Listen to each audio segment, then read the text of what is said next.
జోనతాన్ నదిలో కింద కుమారుడు బాప్తిజం తీసుకుంటుంటే అక్కడ మనకి త్రియేక దేవుడు కనిపిస్తాడు. చూసారు ఎప్పుడైనా మీరు మాట్లాడినారా? కిందేమో కుమారుడు బాప్తిజం తీసుకున్నాడు, పైనుంచి ఏమో ఒక స్వరం పడుతుంది, రెండేమో పరిశుద్ధాత్ముడేమో పావురు వలె ఆయన మీదకి వచ్చాడు. అంటే ఎవరు అక్కడ? తండ్రి, కుమార, పరిశుద్ధ గ్రంథాల్లో మూడు త్రియేక మూడు ఒక్కసారి కనిపించేది ఈ అధ్యాయంలో మాత్రమే. అది మీద అదే ప్లేస్లో ఇంకా చెప్పండి కదా, ఎక్కడ యేసు ప్రభువు బాప్తిజం తీసుకున్నారో అదే స్థలంలో ముగ్గురు కనిపిస్తారు. ఎవరు?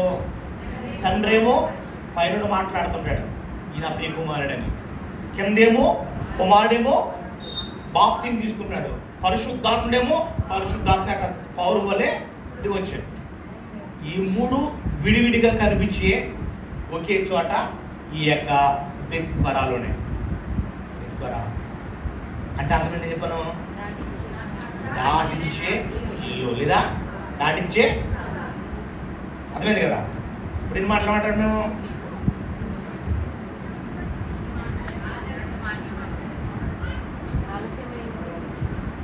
నేను 2 అంశాలు 3 రీతిలుగా చెప్పాను. 2 చెప్పాను. ఒకటేంటి? ఆలస్యమైంది, ఆందోళన వచ్చింది. అందులో ఎవరు ఆలస్యమైంది? యేసు ప్రభు ప్రేమించే లాజరు రోగి ఉన్నాడంటే రాలేదు, చచ్చిపోయాడు. దీన్ని బట్టి ఎప్పటికైనా ఆందోళన వస్తుంది. ఆ ఆందోళనలో యేసు ప్రభు వచ్చి వాళ్ళని ఆదరించాడు.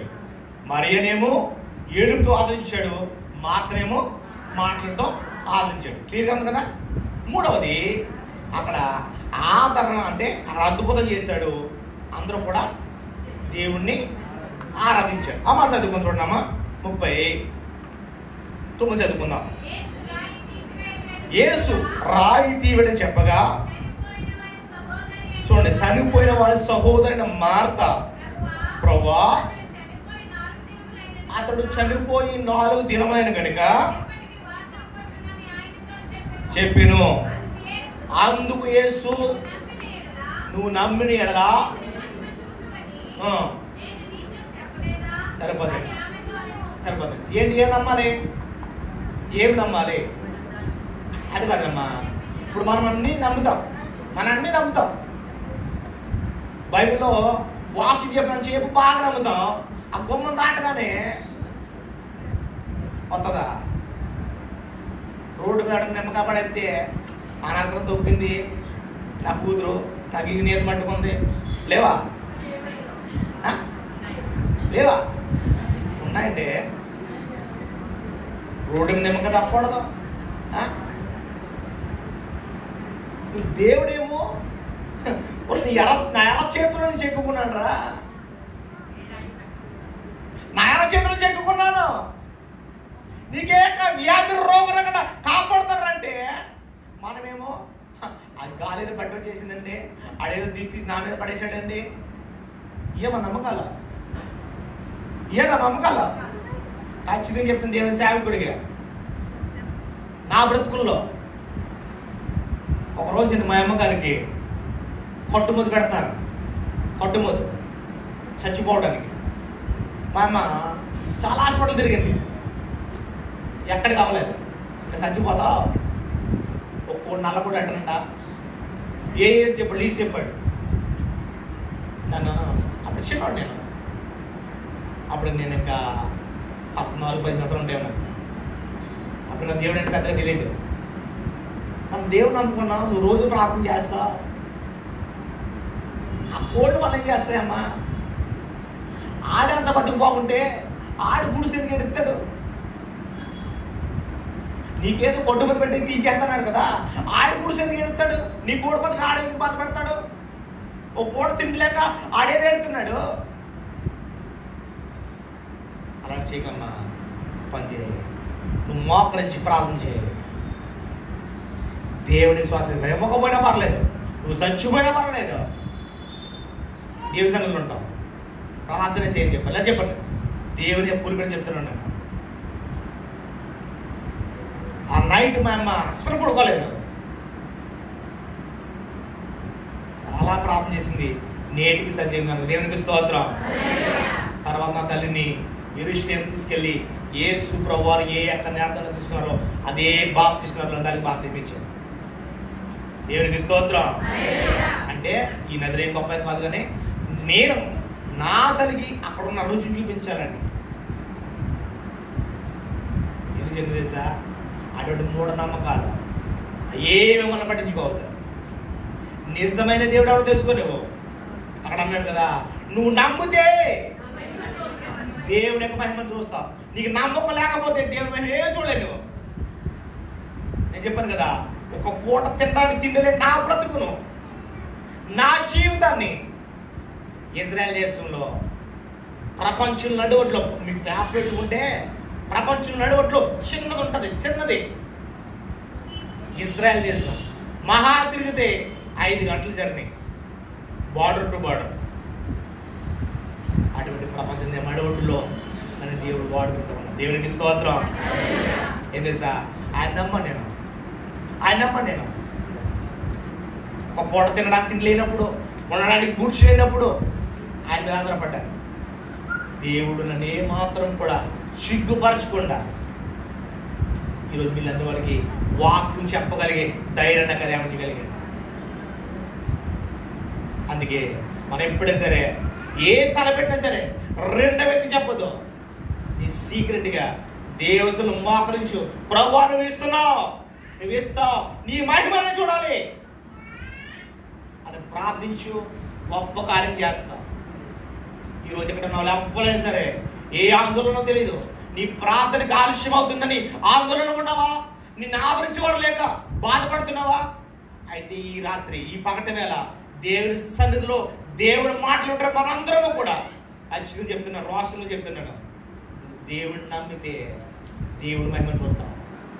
ఆ మహిమతో నింపబడితే నీవే గొప్ప సువార్థికుడు, సువార్థికులుగా దేవుని కొరకు నిలబడగలిగా. ఇజ్రాయెల్లో ఒక సామెత ఉంటుంది, ఎవరికైనా ఆకలిస్తుందనుకో చేపిస్తారు, కాల్చి తినమని. మనకు ఇలా కూరడు కాల్చుకుంటారు. మళ్ళీ అడిగిన మళ్ళీ ఆకలి ఏం చేస్తాడో? చేపించారమ్మా, కాల్చి తీసాం, మళ్ళీ ఆకలి ఎవరికి వెళ్తామా? ఎక్కడ చెప్పడమ్మా, మళ్ళీ వెళ్తామా? అయితే వాళ్ళు ఏం చేస్తారంటే, ఎవడైతే చేపను అడిగితే గ్యాలం ఇస్తారు. ఏమిస్తారండి? గ్యాలం ఇస్తారు. గ్యాలం పట్టుకు వెళ్ళాడు, ఎక్కడికి వెళ్ళాలి? సముద్రంలోకి వెళ్ళి గ్యాలం కాల్చుకోవాలి. వస్తే వస్తుంది, లేకపోతే లేదు. ఎలాగే పట్టుకుంటాడు, పట్టుకుంటే అది తెచ్చుకుంటే కాల్చుకుంటాడు. మన దగ్గరకు వస్తాడా? రాడు. నేను కూడా మీకు రోజు గ్యారెంటీ అనుకున్నాను. ఈ వాక్యం చదివితే ఎక్కడ మీటింగ్ ఉందో అక్కడ పరిగెట్టరు, ఎక్కడ సంఘాలు పరిగెట్టరు, ఒకే చోట ఉంటారు. అదేనా? జ్ఞానము మనకి ఏం నేర్పుతుందంటే కష్టపడడం నేర్పుతుంది, మనం ఎలా బ్రతకాలో నేర్పుతుంది. స్వామికి ఏం తెలుస్తుంది? ఎవడన్నా పెట్టేస్తాడు అనుకో, తింటాడు, పడుకుంటాడు, ఇక్కడికి ఏమనుంది ఉందా? కష్టపడు ఏం చేస్తాడు సార్? కష్టపడతా ఉంటాడు, ఆడి కష్టం తెలుస్తుంది. అందుకే మీరు దేవుడు మహిమను చూడాలంటే స్వామర్బోధులా ఉండదు. తెల్లవారుజాము లేసి మోకరించండి. నీ బిడ్డలు నీ మాట అంటలేదా? నీ భర్త నీ మాట అంటలేదా? భార్య నీ మాట అంటలేదా? మోకరించి ప్రార్థన చేయి, గొప్ప అద్భుతం చూస్తాం. నేను తెలుసా, స్వయంగా చచ్చిపోయిన లాజరు, చచ్చిపోయి కుళ్ళిపోయిన లాజరు, వాసన కొడుతున్న లాజర్ని రాయితీ అంటే తన సహోదరు నమ్మలేదు, తన బంధుమిత్రులు నమ్మలేదు, అక్కడ ఉన్న పరిస్థితులు ఏవి కూడా బాగోలేదు. అందరూ యేసుప్రభుకి వ్యతిరేకంగానే ఉన్నారు. కానీ యేసుప్రభు ఏమన్నా నమ్మితే దేవుని మహిమను చూస్తావు. ఆ మహిమను మనం చూడాలంటే ఏం చేయాలి సార్? చూసేదమ్మా వాక్యాన్ని. అందుకు వారు రాయి తీసివేసిరి. చూడండి, యేసుప్రభు ఒక మాట చెప్తున్నారు. ఎందుకంటే చుట్టుపక్కల అందరూ కూడా నువ్వేం చేస్తావురా, నువ్వు శాపం ఉంటే బతికించేవాడు కదా అన్నారని యేసుప్రభు తండ్రితో మాట్లాడుతున్నాడు. ఏమంటా? తండ్రి చూడండి, నీవు నా మనవి వింటున్నావని అంటే అర్థం తెలుసా? ఈ కార్యం చేసేది నేను, నువ్వు నేను కలిసి చేస్తున్నామని ఇక్కడ ఉన్న వారికి తెలియాలని ఈ రీతిగా నేను అడుగుతున్నాను ప్రభువా అని తండ్రి అంటే కుమారుడు తండ్రిని అడుగుతున్నాడు. తెలుసా? అక్కడ వాళ్ళందరూ కూడా యేసు ప్రభు చేత కానవాడు అన్నారు. కానీ యేసు ప్రభు చేతకున్నాడు కాదు. యేసు ప్రభుకి భూమి మీద సర్వాధికారం ఇవ్వగలిగింది. సర్వాధికారం కలిగిన దేవుడైనా అటువంటి దేవుడికి చిన్నగా నీకేదో జాబ్ రావట్లేదనో, నీకు రోగం పోవట్లేదనో, నీ కుటుంబంలో మార్మన్స్ పొందలేదనో దేవుని చూడకుండా చూడద్దు. రోషం కలిగిన దేవుడు, ఏ సమయానికి ఏది కావాలో దాన్ని అనుగ్రహించగలిగే దేవుడు. ఇందా చెప్పాను కదా, సమయానికి ముందు కాదు, సమయానికి సరిగ్గా సమయానికి ప్రత్యక్షమైన దేవుడైన దేవునికి స్తోత్రం. హల్లెలూయా. చూడండి ఏమైంది అక్కడ, నువ్వు ఎల్లప్పుడూ నా మనం నిలిచినామని నెరుగుతుంది, కానీ నువ్వు నన్ను పంపించినట్లు ఈ జనసం నమ్మునట్లు వారి నిమిత్తం. చూడండి ఏమంటాడు, క్లీన్ రాశాడు. ఇప్పుడు యేసు ప్రభు మాట్లాడేది పని కూడా తెలుసా? అక్కడ ఉన్న వారందరి కోసం యేసు ప్రభు తెలుసు. యేసు ప్రభు అడక్కోకుండానే చేయగలడు. బయటికి చూడండి అమ్మా, అంటే చూడండి ఇక్కడ యేసు ప్రభు తెలుసు ఏమని. యేసు ప్రభు లేకుంటే లేకడా చెప్పడమ్మా. కానీ అన్న ఏమంటున్నాడు అక్కడ, ఇక్కడున్న జనసమూహం అంతా కూడా తెలుసుకోవాలంట. ఏమని? ఈ కార్యం చేసేది తండ్రి కుమారుడు గారు చేస్తున్నాడు తెలుసుకోవాలని ఈ మాట పలుకుతున్నాడు అన్నాడు. ఆయన చేత అన్నాడు కాదు, ఆయన తెలివి కాదు. లాజరు బయటికి రండి, రాడా ఎందుకు రాడా, వస్తాడా. ఆయన మాట ఆయన ఎందుకు రాడు సార్? తండ్రితో జనందరూ కూడా తెలుసుకోవాలి, తండ్రి నా తోడుగా ఉన్నాడని, తండ్రితోనే పని చేస్తానని, తండ్రికి ఉన్నానని, ఈ అధికారం కలిగిందని అందరూ తెలుసుకోవాలని అక్కడ ఆ మాట పలికి ఏం చేయాలి తెలుసా? లాజరు చదవ మాట,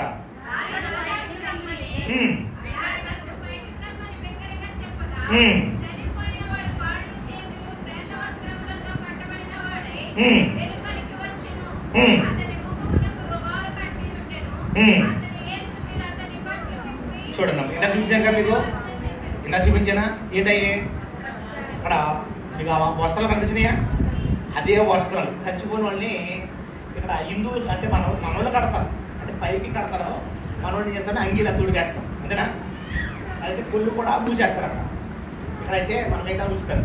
ఇట్లా అంగి వేసేసి మొత్తం కడిగేశారు. మొత్తం కడిగితే లాజరు సమాధులు బయటకు వచ్చేసారు. వచ్చిన తర్వాత యేసు ప్రభు చూశాడు, ఒరే ఇటు కాలు ఈ చేతుకున్న మొత్తం అనిపాడు అన్నాడు. ఇప్పిన తర్వాత చూడండి ఎంత అద్భుతం అంటే, ఇజ్రాయేల్ దేశంలో నేటికి ఆ సమాధిని చాలా భద్రంగా పెట్టారు. చాలా మంది హిందువులు కొన్ని రకాలు మాట్లాడుతూ ఉంటారు. వారందరికీ చూచినగా ఆ గృహానికి చుట్టూరు కూడా కంచి వేసి చాలా భద్రపరుస్తూ ఉంటారు. అక్కడున్న అరబీస్ అందరూ కూడా క్రిస్టియన్. దేనివల్ల మరి అరబులందరూ ఆ యొక్క స్థలాన్ని చూసి తెలుసు మీకు. చుట్టుపక్కల క్రైస్తవులు, అక్కడ హిందువు, అక్కడ ముస్లిం అందరూ కూడా దేవుని నమ్ముతారు, దేవుని ఆరాధిస్తారు. ముస్లింలు ఎవరైనా దేవుని ఆరాధిస్తారా? జరగడం అనేది. అలాంటిది అక్కడ యేసు అంటే లాజరు కప్పిన స్థలంలో,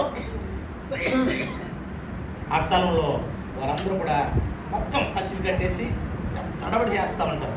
ఎంత అద్భుతం వేసిందనుకో, చాలా సంతోషం పెడుతుంది ఆ స్థలం చూసినప్పుడు. ఎంత అద్భుతం అంటే, ఎంత గొప్ప దేవుడువా ప్రభు అనిపిస్తుంది. మరి ఈరోజు మనోళ్ళకి ఎందుకు కలగట్లేదు అంటే భక్తి, మనం ఎందుకు చేయలేకపోతున్నాం అంటే భక్తి. ఒకే ఒక మాట చెప్తున్నాను, దేవుని సేవకుడిగా నువ్వు నమ్మితే గొప్ప అద్భుతం చూస్తావు. ఏం అద్భుతం తెలుసా? నీ కుటుంబంలో ఏదైతే పెండింగ్ అయిపోయిందో, ఇది జరగట్లేదు అని నువ్వు ఎదురు చూస్తున్నావో, దాన్ని యేసు ప్రభు మాత్రమే చేయగలరు. దేవుడికి స్తోత్రం. డాక్టర్ వల్ల అవ్వదు, మనుషుల వల్ల అవ్వదు, ఇక్కడ ప్రకటిస్తున్న నా వల్ల కూడా అవ్వదు. కేవలం యేసు ప్రభు ఒక్కడి వల్ల అవుతుంది. విశ్వసిస్తే అపనమ్మకం రాకూడదు. అసలు ఆందోళన ఎందుకు వచ్చింది తెలుసా మీకు? అవిశ్వాసాన్ని బట్టి వచ్చింది తెలుసా మీకు? అసలు ఎందుకు వస్తుంది అవిశ్వాసం?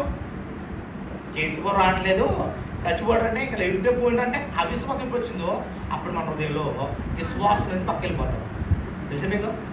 ఎప్పుడైతే అవిశ్వాసం రాకుండా ఉండాలంటే గట్టిగా మనం పట్టుకున్న వాక్యాన్ని జ్ఞానిస్తూ ఉండాలి. ఒకవేళ మీకు తేవట్లేదనుకో సేవకులను అడిగి దీంట్లో అర్థం ఏంటో తెలుసుకుని మనం జ్ఞానిస్తూ ఉంటే దేవుని మహిమను చూస్తాం. చూసినది ఏం చేశారో చూడమ్మ, కింద చదవమ్మా.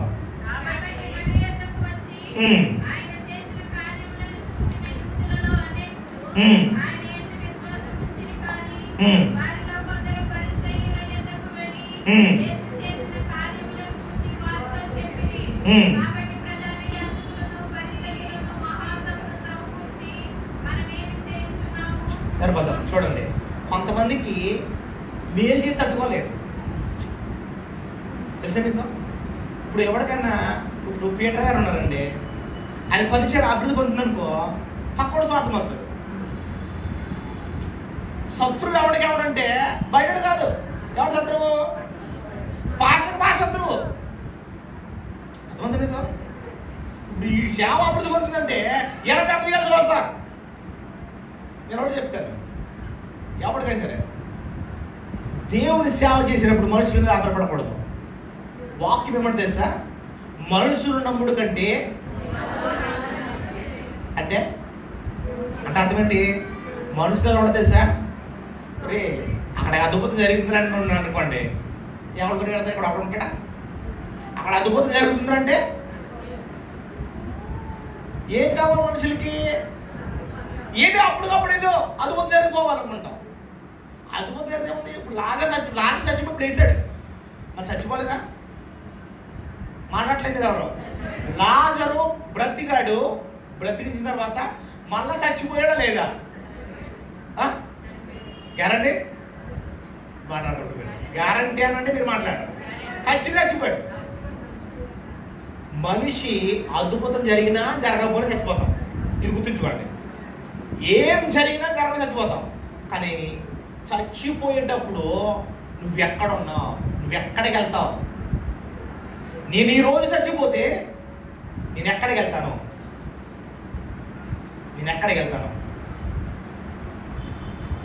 అది ఈ భూమి మీద డిసైడ్ అవ్వాలి. ఎందుకు తెలుసా? నేను తడికి వెళ్ళాను. తడికి నాకు తుర్కీ అంటారు. తుర్కీ వెళ్ళాలంటే నాకు ఏది ఎక్కడ రావాలి? నేను ఎక్కడికి అప్లై చేశానో, ఎక్కడైతే నేను ట్రావెల్ చేస్తానో అక్కడ ఉండగా నాకు వీసా రావాలి. అంతేనా? మాట్లాడమ్మా. ఇప్పుడు మీరు అందరూ కోయిట్కి వెళ్తారు. కోయిట్కో, దుబాయో, ఇజ్రాయెల్, అమెరికా ఎక్కడికి వెళ్తారు. ఎక్కడున్నా రావాలి మీకు వీసా? ఇండియాలో ఉండగా వీసా రావాలి. వెళ్ళిపోతే ఏం చేస్తారంటే చెప్పనమ్మా, అక్కడికి వెళ్ళిన చూసుకుంటారు. ఏంటంటే ఏం చేస్తారు? ఎయిర్పోర్ట్లో చెడ్డ కిండేస్తారు. తెలుసా మీకు? అదే భ్రమ వెళ్ళిపోయాను నేను. అదే భ్రమ మీద ఇజ్రాయెల్ నుంచి తుర్కీ వెళ్ళిపోయాను. వెళ్తే ఏసైదు అన్నారు, నాకు ఏజెంట్ ఎవరా అన్నాను. డాడీ ఎవరు అబ్బాయి వెళ్ళిపోయాను. నేను ఏ ప్లేట్కి వచ్చానో అదే ప్లేట్ దింపి మళ్ళీ ఇంకో 2 ప్లేట్ కనుక పంపించేసాను. ఒక అరగంటలో నన్ను దింపిన వాళ్ళు, నన్ను ఎయిర్పోర్ట్లో దింపిన మా ఆవిడ వీళ్ళు డ్రైవర్ ఇంటికి వెళ్ళలేదు. అప్పుడు నేను ఎయిర్పోర్ట్లో దిగిపోయాను. అర్థమంది మీకు? వీసా లేకుండా వేరే కంట్రీకి వెళ్ళలేదు. దేవుని యొక్క పత్రం లేకుండా మన పరలోక రాజ్యానికి వెళ్ళలేదు. అది ఎక్కడ సంపాదించాలి? అక్కడికి సంపాదించుకుందామా? కాదు. చాలామంది అంటే తెలివితే అంటారు, ఏది సార్ ఎవరు చూసాడు కొద్దిగా ఏ కోపం చదువు తగ్గించండి, రీచ్ ఉంటుంది. చాలామంది అంటారు, ఏంటి సార్ ఎవడు చూసాడు కదా చచ్చిపోయిన తర్వాత అంటారు. నువ్వు పుట్టకు తెలుసా నీకు ఈ భూమి ఉందని, ఈ భూమి మీద మనుషులు ఉన్నారని తెలుసా మనకి? ఎప్పుడు తెలిసింది? పుట్టిన తర్వాత నువ్వు కొంత ఊహ వచ్చిన తర్వాత తెలిసింది. అంతేనా? రేపొద్దున ఇది కూడా అంతే. నువ్వు ఏదో భ్రమలో బ్రతికితే ఎవడో చూస్తానులేండి అని ఊహగ్రాహంలో బతికితే నీ భ్రమ అలాగే ఉండిపోతుంది. అది కాకుండా యేసు ప్రభు రక్తం కడగబడాలి, యేసు ప్రభు యొక్క రాజ్యంలో నేను ఉండాలి అని ఎవడైతే విశ్వసిస్తే యేసు ప్రభు సొంత రక్షణ నమ్ముతారో అక్కడ పత్రం ఎత్తాడు. పత్రం అంటే ఒక ముద్ర ఉంటారు, ఏజా అంటారు కదా, ఏజా. అది పొందుకుంటే నువ్వు ఖచ్చితంగా దేవుని రాజ్యానికి వరంలో అవుతావు. అది పొందుకోవాలంటే ఇక్కడ మనము చేసే పనులు బట్టి ఉంటారు. ప్రతి వారము మందిరానికి రావాలి, ప్రతిరోజు వాక్యం ధ్యానించాలి, ప్రార్థన చేయాలి, ప్రభు బల్ల ఆరాధనలో పాల్గొనాలి. ఈ లేకుండా నేను ఆ రోజు చూసుకుంటానండి, సిలువలో ఆ దొంగ కుడి పక్కన దొంగ నన్ను చేర్చుకోమని చేర్చుకున్నాడు, నన్ను ఎందుకు చేర్చుకోవడానికి పెద్ద పెద్ద ధైర్యాలు వేసేవనుకో ఇక్కడే ఉంటాం. ఎందుకు తెలుసా? ఆడికి సువార్త తెలియదు కనుక ఆడికి క్షమాపణ దొరికింది. మనకు అన్నీ తెలిసిన తర్వాత దొరుకుతుందా? దొరకదు. ఈ మాటలు మీకు ఎప్పుడో చెప్పడం ఖచ్చితంగా చెప్తున్నాను. నువ్వు మనుషులు నమ్ముకోవద్దు, దేవుడిని నమ్ముకో. దేవుడి కొరకు నిజాయితీగా ఏమొచ్చినా పర్వాలేదు నీ కొరకు నిలబడి చెప్పు. అనేకమైన శోధనలు వస్తాయి. నువ్వు దేవుడిని నిలబడుతున్నావంటే నీ ఇంట్లో వాళ్ళు నీ శత్రువు అయిపోతారు. మొట్టమొదటి శత్రువు ఎక్కడంటే నీ ఇంట్లోంచే ప్రారంభం అవుతుంది.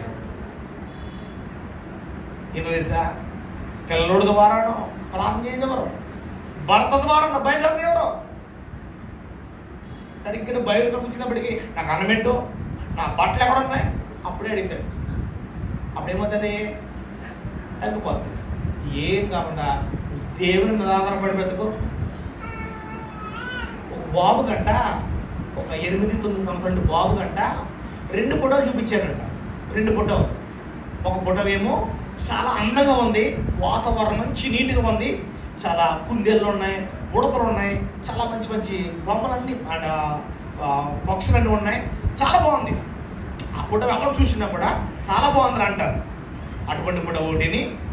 2వ ఫోటో వర్షం వస్తుంటే చెట్లన్నీ కూలిపోయి చాలా చేదుగా ఉంది. ఒక మర్రి చెట్లో ఒక తొర కింద ఒక తల్లి ఉందంట. తల్లి కింద 2 పెట్టలు, ఈ రెక్కల నుండి ఒకటి, ఈ రెక్కల నుండి ఒకటి, 2 రెక్కల నుంచి 2 తలకాయలు బయట చూస్తున్నాయంట. ఈ 2 దాంట్లో ఏ ఫోటో నచ్చిందిరా అన్నాడంట. ఎవరిని?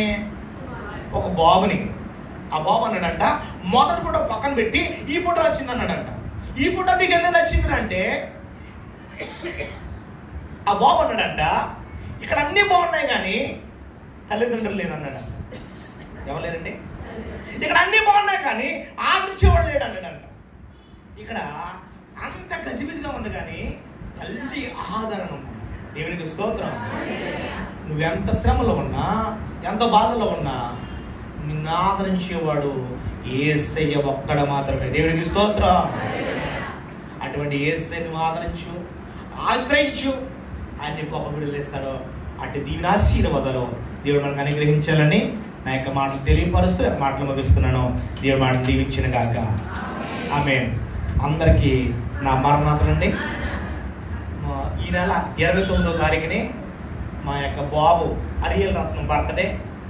మరి మీరందరూ కూడా మరొక అవకాశం ఉందో తెలియదు నాకు, అంటే నేను బిజీగా ఉన్నాను. మరి నేను వచ్చినా రాకపోయినా మీరందరూ కూడా మా యొక్క బర్త్డే కలికిపోవడం జరుగుతుంది. 29వ తారీఖు మంగళవారం ఉదయం జరుగుతుంది. నేను మీకులాగా మీటింగ్ అవుతున్నప్పుడు కూడా జనం వస్తూ ఉంటారు, అలా నాకు కుదరదు. నాకు టైం అంటే టైమే 1 గంటకల్లా నా కార్యక్రమం అయిపోతుంది. 1 గంట తర్వాత వచ్చి భోజనం వస్తే భోజనం రండి, మీటింగ్కి రావాలి అనుకుంటే 10 గంటలకు రావాలి. ఓకేనా? ఇంటిలో సిద్ధం పాస్ ఉన్నారా? ఇలాగే చెప్తాను. ఇప్పుడు బస్సుకి వెళ్ళాలనుకో 8 గంటలకు వెళ్తారా మీరు? నేను ఫ్లైట్కి వెళ్ళాలనుకో 3 గంటల ముందు వెళ్తాను. 8 గంటలండి? 3 గంటల ముందు ఎందుకు వెళ్తాం? లగేజ్ చెక్ చేయాలి, ఎందుకు చూసుకోవాలి. కాబట్టి మీరందరూ కూడా గ్రహించి ఈ మాటలు దేవుడు మన ఇంటికి దీవించి ఆశీర్వచనం గాక.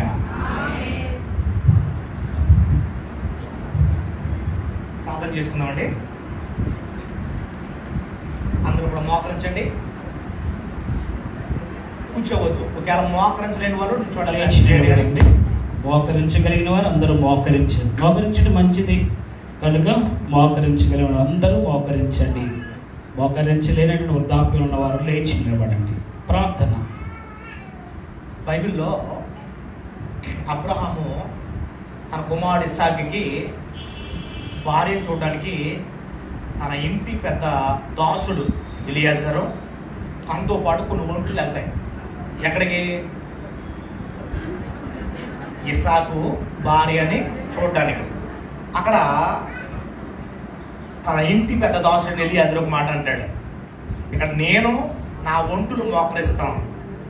ఈ ప్రార్థన ఆమేనని లోపల ఎవరైతే నా ఒంటిలికి నాకు నీళ్ళిస్తారో ఆమె నా యేసు కుమారుడికి భార్య అన్నాడు. అంటే అర్థం ఏంటి? మనం మోకరించి ప్రార్థన చేస్తే ఆ ప్రార్థన ఆమె నన్ను లోపలనే మనకి సమాధానం దొరుకుతుంది. దేవునికి స్తోత్రం. అందుకే మోకరించి ప్రార్థన చేయడం అనేది ఒక ఆశీర్వాదము. మమ్మల్ని మిక్కిలిగా ప్రేమించిన మా ప్రియమైన పరలోకపు తండ్రి, నీ నామానికి స్తోత్రాలైనా కదిలించిన ప్రభా, ఉదయకాల మరుగురు ప్రభు మధ్యన వరకు రీతిగా మమ్మల్ని అందరినీ కూడా మీరు కాచి కాపాడారు. ఈ యొక్క మధ్యాహ్న సమయంలో ఈ యొక్క 2వ రోజు సభలో ప్రభా ఇటు రీతిగా అలుపుడును అయ్యూకుడును నన్ను మీ సిలువు సాటున మరుగుపరుచుకుని ఏడంతా అభిషేకించి నేనా నాకును మాకును కావలసిన ఆత్మీయ సందేశం అందించారు.